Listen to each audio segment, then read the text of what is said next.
to the Across the Pod NFL podcast. We are here for our fourth wildcard round game preview, and this time it's the Tampa Bay Buccaneers hosting the Dallas Cowboys.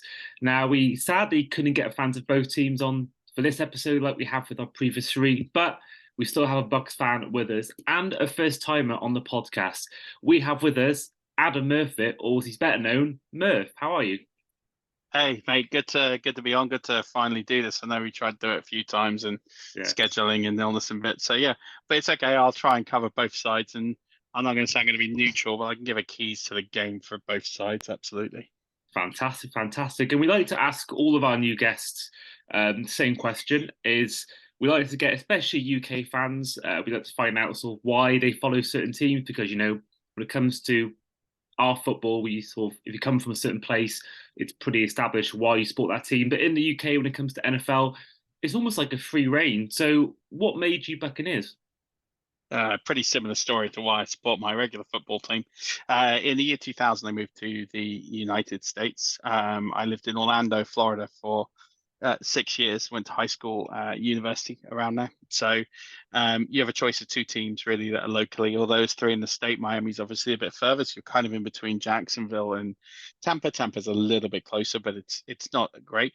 But actually how it's done in terms of the US is media market, and Orlando is deemed a Buccaneers media market, probably because they were there first, established it, etc.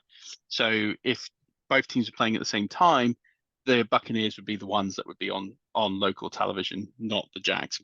It really is as simple a decision as that. Although I would say, especially in parts of Florida, especially Orlando, college football probably rules more than pro football, so they didn't have too much pro football influence. It's not like I went to school with hundreds of Bucs fans, but there were a few of us, and we did rep well, and it was a good time to be a Buccaneers fan. Tony Dungy was doing masters with that D and Monty Kiffin. You got three Hall of Famers, hopefully soon to be four if Rondé Barber gets on the list this year and gets finally in the hall, because he's been knocking on the door a few times. But John Lynch, Warren Sapp, Derek Brooks, and then of course 2002, Buccaneers went all the way. I went to that game actually in the Super Bowl, so I attended that one in Feb 2003, and yeah, it was unbelievable experience. But that's why I'm a Bucs fan. It's just really, it was a case of where I was at, and it was picking the local team. So fruitful at first, 12 years of hurt, and then a couple of decent years here. Although this year is jury's out as to whether or not you can call it a decent year. That must have been amazing. I don't know where the Super Bowl was in 2003 when you won it, but where was that Super Bowl when you won it in 2003? I was in San Diego. It was at the old Qualcomm Stadium, where the Chargers used to play. Yeah, a friend of mine who I went to school with, his dad worked for Malcolm Glazer, who was alive and owned the Buccaneers then before passing it to his sons. And I know that Malcolm Glazer and the Glazers don't have a good name here in the UK, right? But they in the US, especially in Tampa, they have a very well-respected community and name there. And so, yeah, they're basically, most of the Glazer employees, or at least senior middle executives, got tickets. And as a result, I was able to go with my friend. He's an only child, thankfully.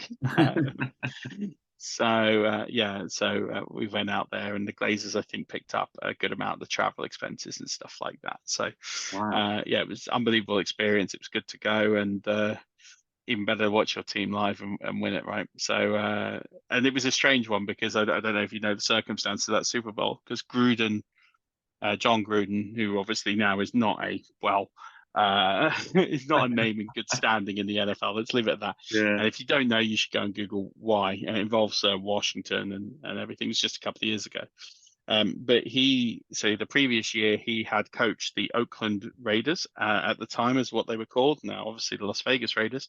And the Buccaneers traded a plethora of first-round draft picks. It was 3 in total, I believe, or it was at least 2 in a second, to acquire John Gruden. So very rarely you get a picks for coach trade. I think it was $8 million in compensation as well that were paid.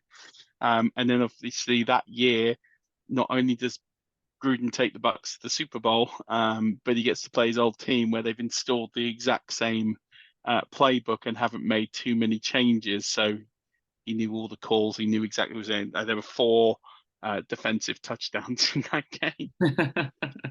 It's a good watch. Unless you're a Raiders fan, you probably don't want to watch that. But they had the MVP and Rich Gannon, who was the quarterback for the Raiders that year, and it was basically the classic offense versus defense. And everyone expected the Raiders to win, and nobody expected the Bucs to put up 48 points. But that's what happened. Yeah, I remember watching the America's Game for that season, and it's an incredible watch, really. And it's just, I don't think we'll see that many times in the future when you get the coach leaving teams and then he goes and plays against them the following year. So, yeah, that must have been absolutely incredible. And so you mentioned the college thing. Was your school were they more Gators? Were they more Florida A&M or whatever they're called? Or were they Miami Hurricanes? How did which college team did you also, where you went to school, sort of, which one did they follow? It was a mix between UF and FSU was kind of the big one. So they were the two. A few were Miami fans.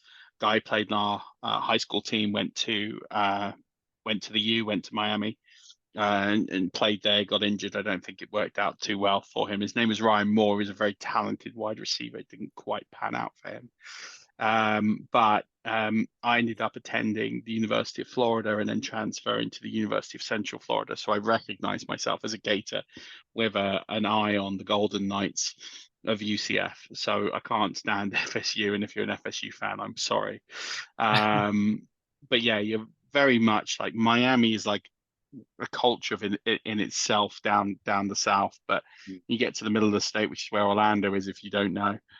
You tend to focus on the center and northwards, upwards. So, the big schools in Florida, especially at the time, FSU were very much a college powerhouse under Bobby Bowden. They won national titles, had the oldest quarterback I can remember going into the NFL, and Chris Winkie. I think must have been at least 30, maybe older, when he when he got drafted by the Carolina Panthers in the early 2000s. I can't think of anyone older that's been drafted into a pro in recent times, but I could be wrong. But yeah, it's definitely, Gators and Florida State. There was a big rivalry in the early 2000s, and still a big rivalry now, but it's probably not as big with FSU's decline and Florida's decline to a certain degree. But and then it was a definitely spicy affair.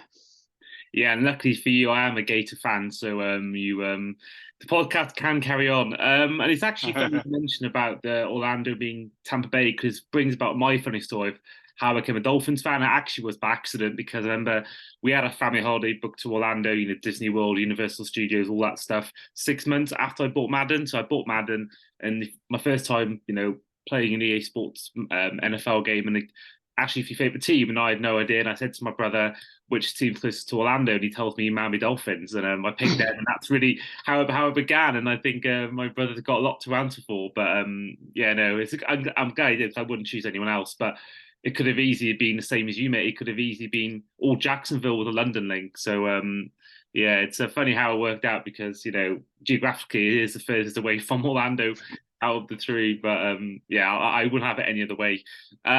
So going into the game itself, of course, Tampa Bay are the 4th seed, despite having a lower win record than the Dallas Cowboys, who are the 5th seed. A difficult start to the season, of course, went into the season as one of my favourites to win it all. Not quite worked out that way, but you made the playoffs regardless. What's your take been as a fan on the season as a whole for your Buccaneers? I think it's been incredibly frustrating as a fan. This team is loaded. This roster is loaded. There was a lot of turmoil, right? So Brady retires the 1st of February last year. The unofficial official retirement that dragged out to the Super Bowl, I think a couple of days before the Super Bowl, whenever that happened. And then and then Bruce Arians decides that he's retiring and he's going upstairs, and then Brady comes back. So you've got this whole state of uncertainty. What's happening? Bowles gets promoted.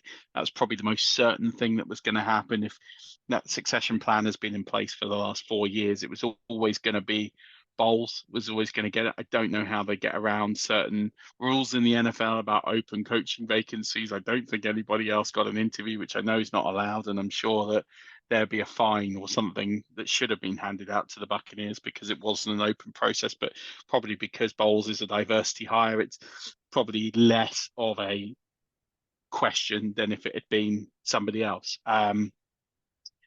But then you get into the season, you're getting into training camp. The draft was okay, wasn't a spectacular draft, trading out the first round. I don't think this was a particularly great draft class. I think there's some great players in it that we've seen. I think the Buccaneers obviously had to address the offensive line. That was kind of a key part because they'd lost some key pieces, Alex Kapp at a free agency, and then losing some stalwarts in that line. They had to go ahead and replace them. And to do that, they did that through the draft. But I mean, they acquired Shaq Mason in a trade with New England. But unfortunately, you lose Ryan Jensen in training camp, who holds that together really. That as the center in that offensive line. He's someone that Brady trusts, and that has really proven to be a huge barrier that the Buccaneers have actually probably struggled to overcome this season. They've had some severe injuries to their offensive line. They've played 4 different left tackles this year. They've played different guards. It's been a lot of rotation on that offensive line. Very rarely have they got to play the same offensive line through consecutive games. The only one that consistently, well, the only 2 that have been consistently there are Mason and Murfs. They're pretty much the 2 that have been pretty consistent there and have been doing the jobs. But that left side, although Donovan Smith's there, has been a little bit tricky. Buccaneers still conceded the least amount of sacks in the season, but it's one of those stats, right, that looks really good. And you think, oh, but this Buccaneers offensive line has been really good. No, it's more Brady just doesn't want to get hit and he throws the ball away. That's really all it is.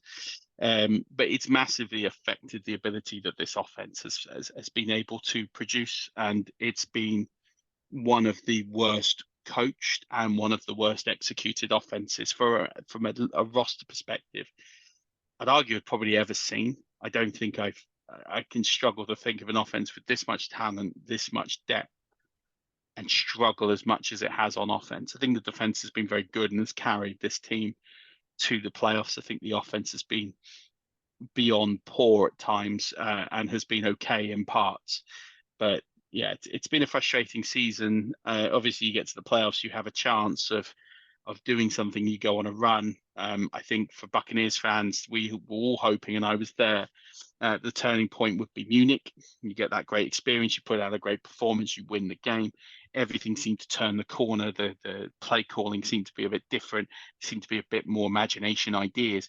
Then you get to go into your bye and you expect the team to kick on, and it didn't. And that's the frustrating thing for Buccaneers fans, is that's not happened. And I think there's a lot of Buccaneers fans that will be questioning the coaching staff, in particular Byron Leftwich, the offensive coordinator. And this is a guy who was very close to getting the Jacksonville job last year. I think most Buccaneers fans, myself included, would kind of wish that he had got that job and hadn't coached this offense, because I think the play calling at times is abject and predictable. And but we go into the playoffs, we see what happens. And I think this is a really intriguing playoff matchup, because I think both teams are very, very similar. I think they match up as complete equals on both sides of the ball. Yeah, I think looking at the stats as well, it is very close, because there's definitely some real differences. You look at similarities. Yards per game allowed on offense and defense is very similar. You got Tampa Bay 15th in yards per game on offense, and Dallas are 11th. And then the Buccaneers have allowed the 9th least fewest yards per game on defense, and Dallas are 12th fewest. Pass defense is very similar. Buccaneers 10th, Cowboys 8th. But you look at on the flip side, the Buccaneers have the worst rushing offense. The Cowboys have the 8th best. And then on the Dallas have the 14th best passing offense, and the Buccaneers have the 2nd best passing offense. So there's definitely some parts of the game, and I think the running game is really interesting, because the Cowboys, to me, have the best running back room in the league.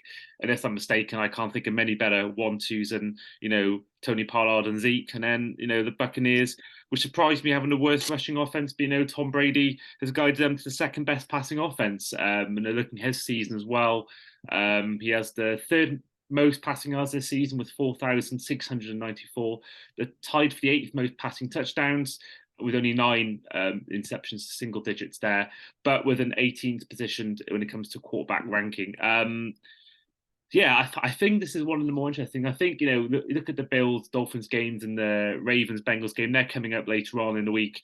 Look at those games. They probably are the ones that you think that's probably already on paper, already decided. But I think you look at particularly the Chargers Jags game and then this game, I think certainly these are might be the two best games of the weekend, because I think both teams certainly have their weaknesses. I think Dak Prescott has got 7 straight interceptions in games. He's the interception leader, despite the fact that he has missed quite a lot of games.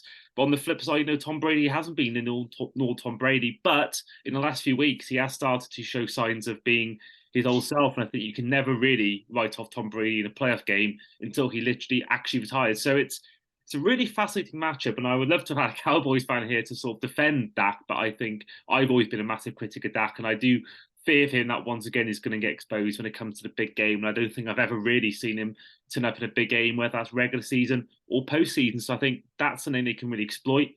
The Buccaneers defense. Where do you think the match can maybe be? Actually, first of all, what was the Munich experience like?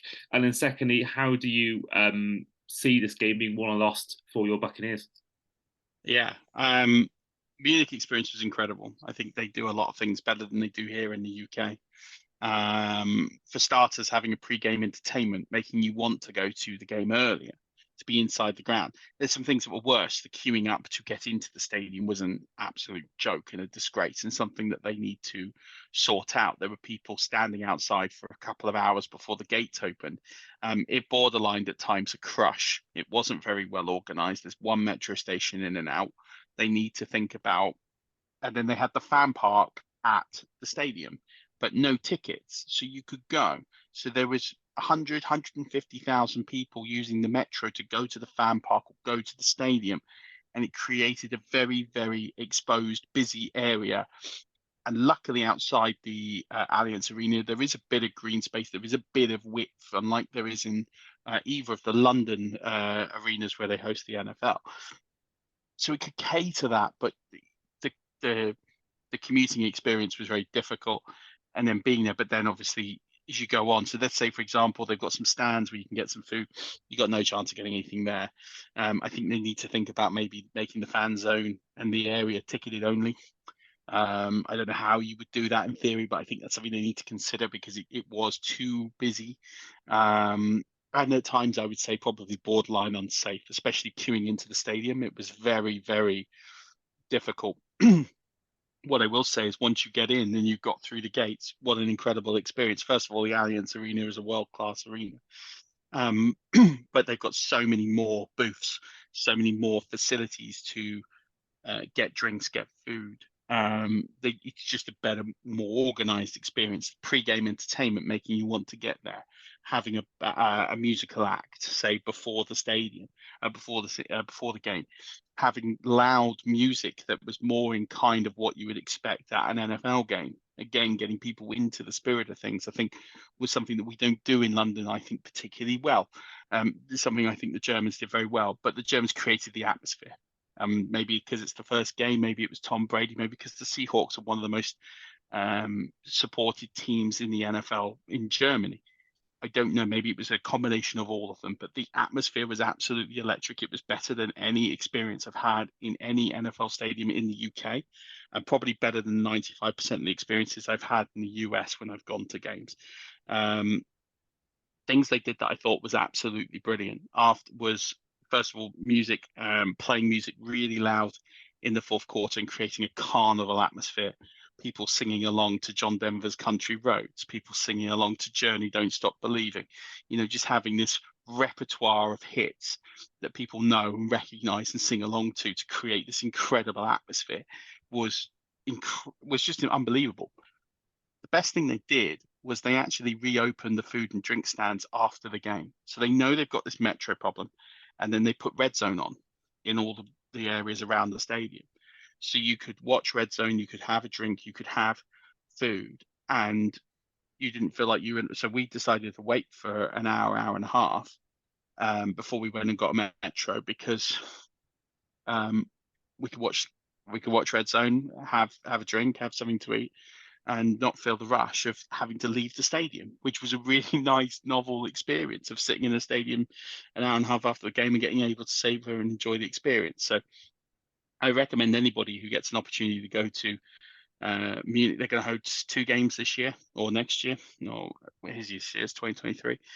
So I hope people get the opportunity to go and make the most of it. There's some absolutely brilliant venues and places to take in. It's a beautiful city, Munich. I don't know where the other game's going to be. I don't think it's going to be in Munich, but yeah, worth checking out for sure. As to the tail of the tape here, I'll try and be neutral here. It's kind of what I like to do.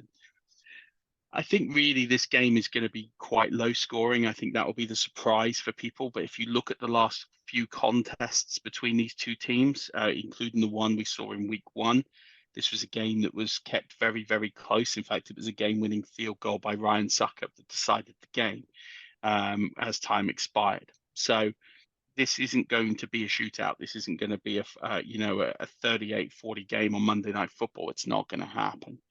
This I can expect something along the lines of both teams scoring in the teens, maybe the low 20s. I don't think you're going to see this huge shootout. I think, as you're saying, Dak Prescott has looked tired. I think he looks pretty, doesn't look in sync with his offense the last few weeks.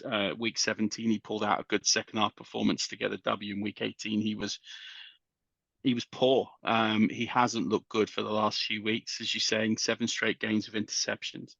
But the Buccaneers, as you say, they don't run the ball well. There's a few different reasons for that. We've talked about the offensive line, but actually they run the least amount of rush plays in the NFL and lead the league in pass attempts per game. I think for me, the biggest thing with these teams is the predictability of their offenses, and this is why there's so much synergy. With the Buccaneers, they show a little bit of mix on first down. They pass 58% of the time, rush 42% of the time. These numbers, then on second and third down, the Buccaneers are going to pass the ball. They pass the ball 70% of the time on second down, 81% of the time on third down. You look at the Cowboys, it's a very even split, 51-49 on first down, that goes to 55-45 on second down, and then 68-30 on third down. So knowing a little bit about what they're going to try and do, the Cowboys have to, and where they've been successful is they rush the ball a lot early to control the tempo of the game, and that's how they try and do that, and they get some success. The Buccaneers, the 2 previous years coming into this one, led the league in rushing defense. As you say, this year, it's still taking a step back. It's still a top 10 defense when it comes to rushing. Zeke Elliott has been okay.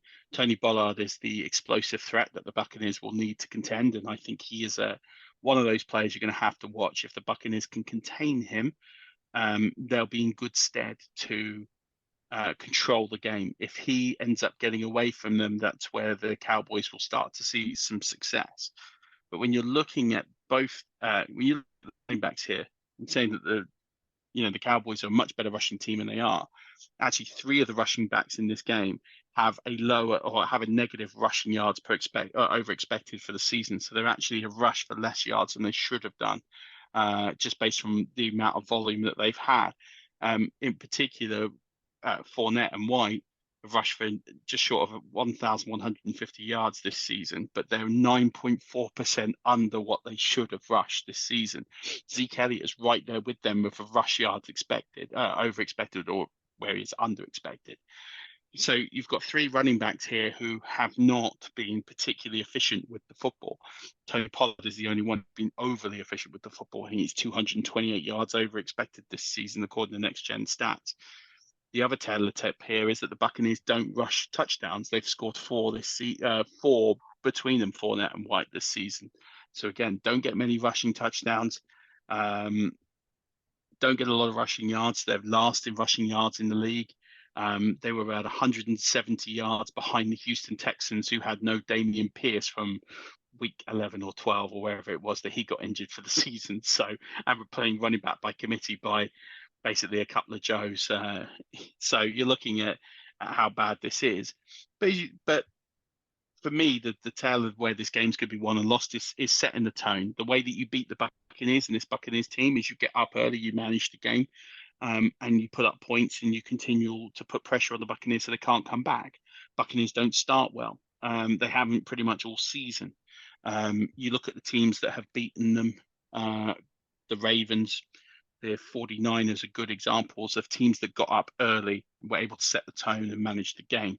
When I mean getting up early, I don't mean one touchdown. I mean a 2-3 touchdown lead. That's what the Cowboys will have to do if they want to win this game. They'll need to score on their opening possession. They'll probably need to score. They'll need to get a double-digit point lead and maintain that through the game and try and increase that where possible. Now, the one thing that we've seen with the Cowboys offense is they, run pretty similar with the Buccaneers, and there's so many similarities. Both of these teams are very bad at managing games. Both of them have negative time of possession this season, both under 30 minutes.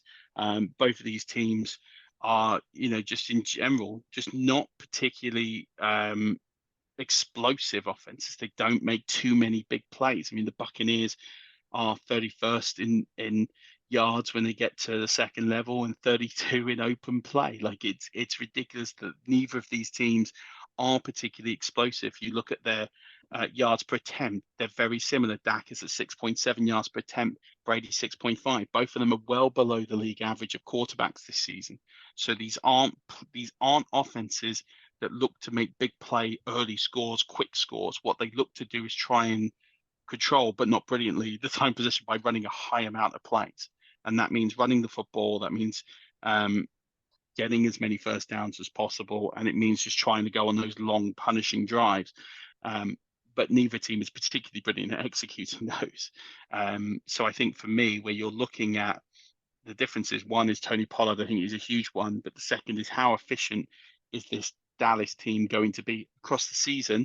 They score on 28% of their drives. Which is ranked 6th in the NFL. The Buccaneers, on the other hand, score on 16% of their drives, and they're ranked 27th.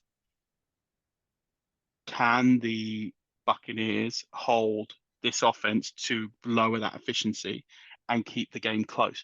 The way I see the Buccaneers winning this game is keeping it close and winning it late, how they have done the last couple of times they've beaten the Dallas Cowboys.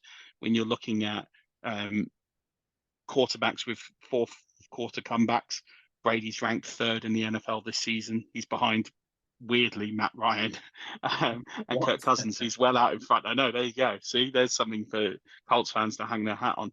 But he's got 4 fourth quarter comebacks, but he's got 5 game-winning drives this season. Dak only has 2. So as you say, when you come into the game in the clutch, when you're coming down that stretch, who would you want to have the hands on the football? Would you want Dak Prescott? Would you want Tom Brady? It's obvious, even at 45, you would still take Tom Brady, and he's proven that this season. So you're going to need the defense here for the Buccaneers to hold firm. If you can hold the Cowboys to under 17 points, I think you're looking at a Buccaneers victory. I think if the Cowboys get ahead early and manage the game and put that pressure on and put their foot to the throttle, I think they win the game. I think if you're looking at halftime, if this game is within 1 score, Buccaneers would probably take that. I think if it's open, if it's more than that, then you're looking at the Cowboys being the favorites. But I think this is a close and evenly matched game, and both of these teams are matched very, very well on paper. And I don't think the Buccaneers, having won the last few against the Cowboys, will be fearing the Cowboys here. Yeah, it's certainly interesting. I've certainly not taken into account at all the final game of the year, because often the final week of the season is often, they already knew they were in the playoffs. It's hard to know whether that was the true Cowboys, but before then they won 1, 2, 3, 4. They won 6 of the last 7 games before that. So I think maybe some people are putting too much in the Washington loss, but really I don't think the Cowboys were really fully invested. They knew they already had the playoffs confirmed. Looking at the stats as well, I mean, I have been torn who I think is going to win this game. But looking at the red zone offense, I mean, it's Buccaneers are 22nd, so they've got a 52% ratio when it comes to red zone efficiency. And the actual, when it comes to touchdowns only, and then Dallas are actually number 1 in the whole league, above second place the Chiefs and the 3rd place Eagles. And I think that whilst the regular season is a whole different animal to the postseason, I do think that is something worth looking at. And I think that I do think the Cowboys will win, because I don't think that, whilst I don't think Dak will be the reason why they win, I think you mentioned Pollard. I think he is the absolute key. I think if he can get, I can easily see him getting maybe 2 touchdowns in the first half, and maybe establishing that lead, as you say. And then second half, the Buccaneers got a lot to do. And Tom Brady, even though he's got that, that great yardage total this year, it is still the case they are poor when it comes to red zone. And I remember I went to the game in Tampa Bay against the Ravens this season, where they did so well getting it down to the red zone. And when they actually got to that area of the field, it would often be a case where they couldn't quite convert. And they did actually get it close towards the end. They did make it close, but it was sort of almost like a garbage time touchdown towards the end. So, yeah, and I do think that one person we haven't mentioned, who I think, in most years could be a defensive player of the year candidate, but I think Nick Bosa's been that good. You can't really look past him. But I think Micah Parsons, I think him there as well. I think he can really cause the Buccaneers problems. And I think that, I'm going to look back at the defensive stats, but looking at the defensive stats, I mean, when it comes to pass defense, they are eighth. And, their run defense isn't great, but it is against the run offense that hasn't been great either. So I think that is also a big key for Dallas, the fact that they are eighth in the league when it comes to passing yards allowed. And I think that they can certainly cause problems to this Buccaneers offense. And I think that could be where the game is won. And I think it may well be on defense more than offense. So yeah, you've gone for Buccaneers. I've gone for the Cowboys. I never. Well, I mean, I will go for the Buccaneers. That's not what I said, but the reason I'm going to go with the Buccaneers, right? It's really simple for me. Dallas and Dak Prescott have not performed well against top tier defenses, right? So I stupidly said earlier that the game was settled by a late field goal. I just remember the late field goal. I forgot it was 19-3, and that the Cowboys were beyond terrible in that game, and the Buccaneers absolutely shut them down on opening night, Thursday Night Football. But if you look at them against pretty decent defenses, you're looking at them. They put 20 points up on the Bengals, 22 points up on the Rams, 17 on the Eagles first time they played them. Excluding the 49 they put up on the Bears, and the 54 they put up on the Colts, and the 40 they put up on the Vikings, because they're all terrible defenses. They haven't really, until a couple of weeks ago, just that period over Christmas against the Eagles, where they put 40 up on them, which was impressive, and I'm not going to take that away from them. But they haven't too many times this season against the better defenses in the NFL really stepped up to the plate. And that when they've actually been put in the face of and really threatened and challenged, they have cowered. The one thing we've got to say about the Cowboys, and Cowboys fans listening to this are going to hate me, their schedule has been pretty soft. And that's poor coming from a Buccaneers fan who plays in the worst division in the NFL. I understand that but the Buccaneers had to play a lot of top teams as well. They had to play the Chiefs. They had to play a lot of very, very good teams this season. Outside of the Eagles, and I know that they've got a tough division because the Giants have also made the playoffs. So they have had to play some tough games in here, and I mentioned the Bengals. But, they've had some pretty easy games, the Lions before they got going. The Vikings. D is pretty poor. I know they're a playoff team, but the Colts, the Jags, who they lost, the Texans, they've had a lot of the Titans, who were in complete free fall. They've had a lot of tough games in the fixture list, and that I think has accentuated their offense perhaps slightly better than what it is, because very much in those games where they're playing top tier defenses, with the exception of at Christmas against the Eagles, they haven't been as good as they can be, and they have relied on the ground game. We know that the Buccaneers and Todd Bowles in particular is a scheming genius, and we know that if they can take this run game away and they can contain Pollard, which I think they will, by the way, and you give the ball to Dak Prescott and say, okay, you beat us, I don't think he can do it. And I think he's a top 10 quarterback in the league. But what he hasn't shown this season is he's shown consistently. And I think maybe it's coaching and scheme. I don't know that McCarthy is the best fit for Dak Prescott. I think he needs something better. I definitely think he was played better under previous regimes than he is playing under this one. My point is, I just don't see this scheme with Dak, with the way that they have played over the last few weeks. I cannot see a way that Dak Prescott can beat this Bucs D if this Bucs D turns up. Now, if they don't turn up, then absolutely this game's over. But like I said, I think for me, they've got to win it in the first quarter and the second quarter. If this game's close at halftime, the Buccaneers will win it. If this game's close in the fourth quarter, the Buccaneers will win it. They will win this game. So That's how I see this game. I think as a Buccaneers fan with a losing record, and probably you could argue across the regular season one of the worst teams in the playoffs, I think nobody's feared about the Cowboys. I don't think anyone's fearing them. I don't think anyone's looking at that and thinking, oh, I don't feel good that we can beat them, because I think that's not true. I think they're a beatable team. I think if you give them San Francisco, I'd probably be slightly more worried given how they shellacked us earlier on in the season.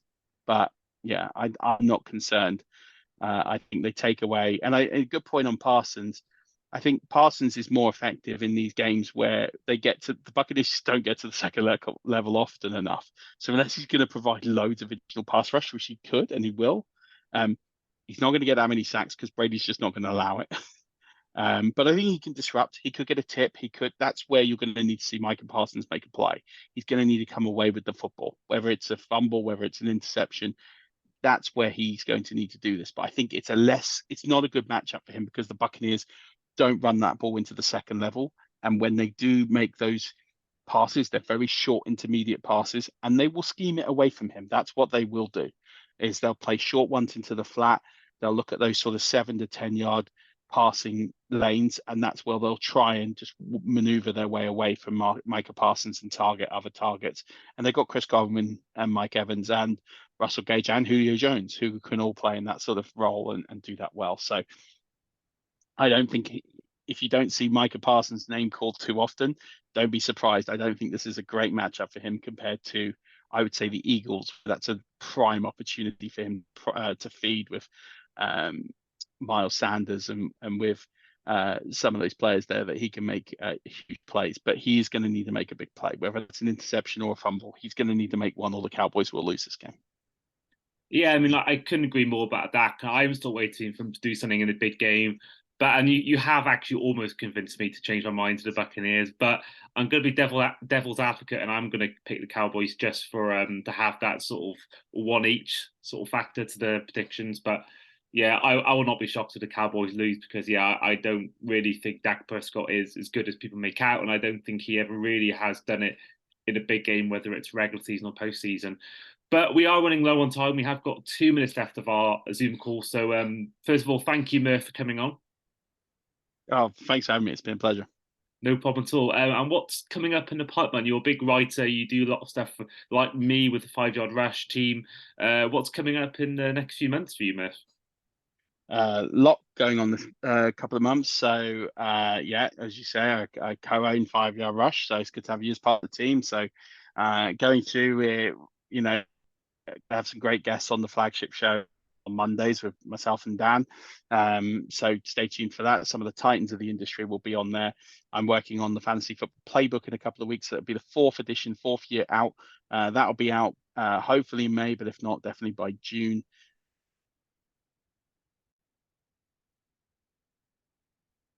Well, Merce, this connection has seemed to have gone, so we will end it there. But yeah, we will put Merce details on social media when this podcast comes out. In the meanwhile, this has been the Across the Pod podcast. I've been Andy, this was Murf, and we will see you guys for our next game preview.